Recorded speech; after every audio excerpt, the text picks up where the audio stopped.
बच्चों, एक क्वेश्चन मैंने पोस्ट किया था अपने यूट्यूब चैनल पे। उसको देखते हैं उसका सोल्यूशन। क्वेश्चन है, initial the system is at rest, F is the external horizontal force acting on 2 kg block, find fill the values in the following table. इस पर फिल करना है। एफ़ की वैल्यू पहले आप 4 न्यूटन लगा रहे हो। एफ़ की वैल्यू पहले आप 4 न्यूटन लगा रहे हो, इसके बाद 8 न्यूटन लगा रहे हो और उसके बाद 16 न्यूटन लगा रहे हो, 1 by 1, राइट। अब देखो फ्रिक्शन कोएफिशिएंट दिया हुआ है 0.3 एंड फ्रिक्शन कोएफिशिएंट यहाँ पे दिया हुआ 0.2। मतलब इस पॉइंट पे मैक्सिमम फ्रिक्शन पॉइंट, यहाँ पे maximum friction 0.2 into 30 that is 6 Newton हो सकता है, और यहाँ पे maximum friction 0.3 into 20 that is 6 Newton हो सकता है यहाँ पे। ठीक है, तो मैंने कहा कि इसमें आप स्टेप्स क्या फॉलो करोगे। सबसे पहला काम करोगे, नॉर्मल कॉन्टैक्ट फोर्स निकालोगे। ठीक है ना, तो नॉर्मल कॉन्टैक्ट फोर्स देखो हमने निकाला। Normal contact force weight is 20, normal contact force 20 Newton, right. अब फ्रिक्शन की मैक्सिमम वैल्यू इससे हमने निकाल ली। नॉर्मल कॉन्टैक्ट फोर्स वैल्यू आते ही फ्रिक्शन की मैक्सिमम वैल्यू हमने कैलकुलेट कर ली, राइट। सबसे पहला काम क्वेश्चन, फ्रिक्शन के क्वेश्चन में ये करना है आपको। इसको यूज़ नहीं करना, आपको सिर्फ सोचना है कि यार इससे ज़्यादा फ्रिक्शन नहीं हो सकता, ये बात समझो। वैसे ही फ्रिक्शन की मैक्सिमम वैल्यू मैंने सेकेंड बॉडी के लिए निकाल ली।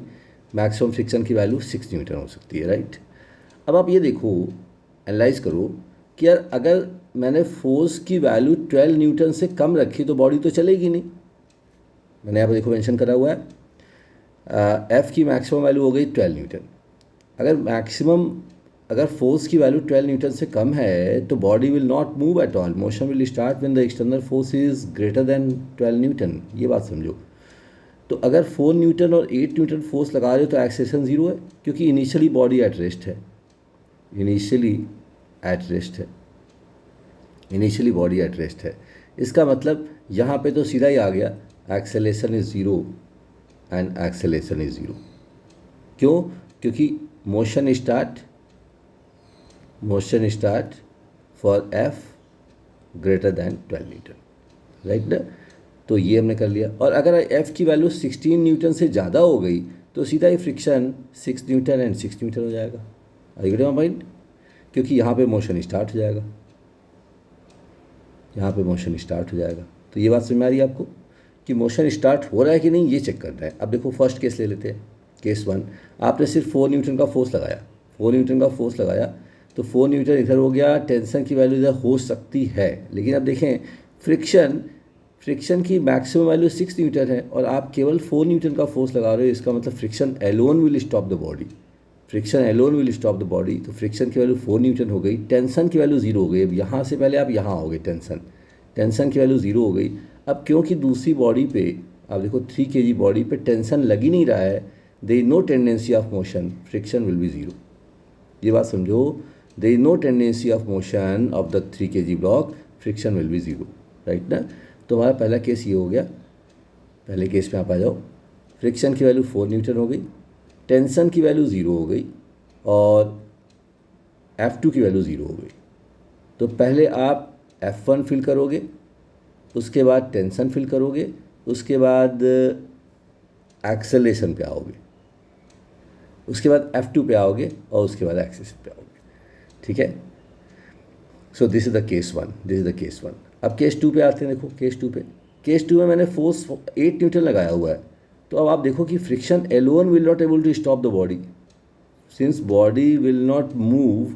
लेकिन फ्रिक्शन अकेला नहीं रोक पाएगा, तो बाकी बचा हुआ फोर्स कौन लगाएगा? बाकी बचा हुआ फोर्स रस्सी का टेंशन लगाएगा। ये बात समझो, ठीक है। 8 न्यूटन आपने यहाँ लगा दिया। सबसे पहले फर्स्ट एक्ट करेगा फ्रिक्शन इसे अकेला नहीं रोक पाया, तो रिमेनिंग फोर्स 2 न्यूटन का स्ट्रिंग ने लगा दिया।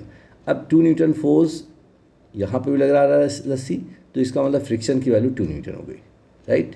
तो आप ध्यान से देखो, यहाँ पे 6 न्यूटन का फोर्स फ्रिक्शन ने लगाया, बाकी बचा हुआ फोर्स 2 न्यूटन टेंशन ने लगाया। बॉडी को चलना नहीं है, इसका मतलब फ्रिक्शन की वैल्यू 2 न्यूटन आ गई, right. So this is the case for 8 Newton. देखो यहाँ मैंने लिखा हुआ है, body will not move means acceleration will be 0। पहले फ्रिक्शन निकालो, फिर उसके बाद टेंशन निकालो, फिर से फ्रिक्शन निकालो दूसरे बॉडी पे। ठीक है, ये हो गया।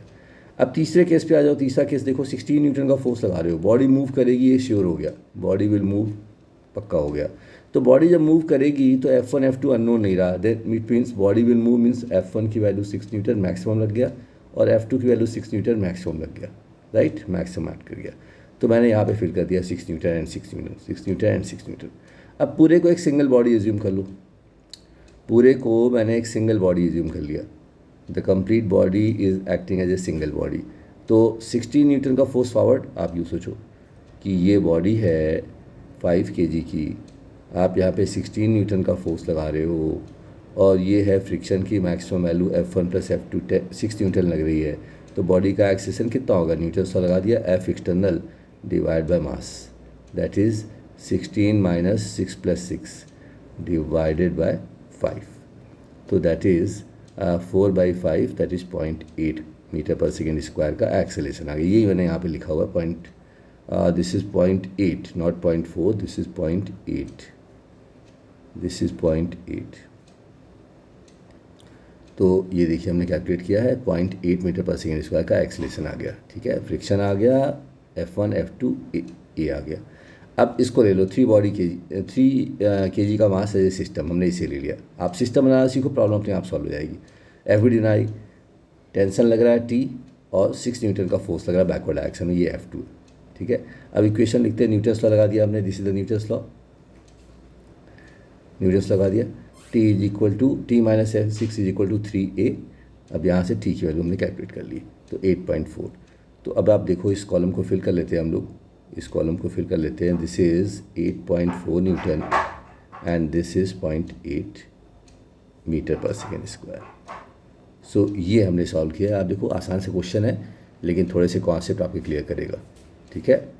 अब देख लीजिए एक बार, this is case 1, this is case 2 and this is case 3, right. अपने आप एक बार करो, बहुत मुश्किल नहीं है। Thank you very much.